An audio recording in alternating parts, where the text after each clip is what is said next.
Per tal de poder desenvolupar les habilitats cognitives, perceptives, motrius, lingüístiques i socials, els primers anys de vida de l'infant són fonamentals. Aquestes habilitats propiciaran que la interacció amb el món que els envolta sigui l'adient. Durant aquesta etapa poden sorgir necessitats transitòries o permanents que poden influir en el seu desenvolupament i que alhora afecten la seva globalitat. Amb l'objectiu de resoldre o minimitzar aquestes dificultats i donar resposta a les necessitats que poden sorgir en la població infantil, és important tenir en compte l'atenció i la intervenció precoç. L'atenció precoç pretén afavorir el desenvolupament i benestar dels infants de 0 a 6 anys, amb trastorn o amb risc de patir-ne, afavorint així la seva integració en el medi familiar, social i escolar, a més d'estimular-ne l'autonomia personal. Durant l'etapa que comprèn l'atenció precoç, és freqüent l'aparició de trastorns en el desenvolupament o situacions de risc.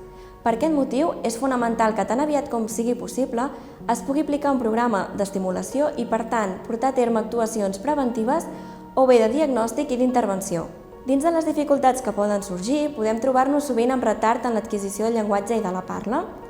És en aquest moment quan el paper del logopeda esdevé essencial, que és qui haurà d'assumir el procés d'avaluació i diagnòstic, centrant-nos en les dificultats lingüístiques, però sense oblidar-nos de la globalitat de l'infant.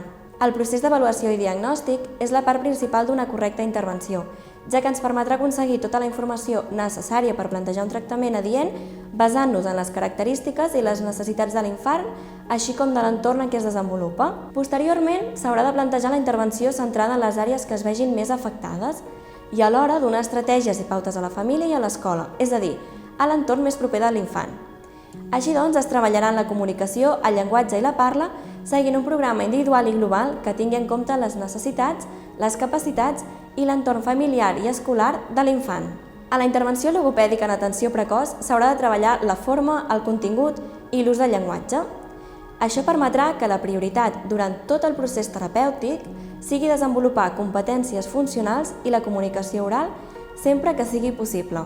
Ara bé, un dels indicadors d'un pronòstic favorable davant de dificultats aparegudes en edats primerenques és saber identificar les dificultats que presenta l'infant. Com més precoç sigui aquesta detecció i posterior avaluació i intervenció, més favorable serà l'evolució. Per aquest motiu és necessari que l'entorn més proper de l'infant, la família i l'escola, tinguin en compte quin és el desenvolupament adient i puguin identificar els diferents signes d'alerta. Aquests últims ens donaran informació sobre en quin moment evolutiu es troba l'infant i alhora permetran identificar les dificultats i les possibles actuacions que s'han de portar a terme.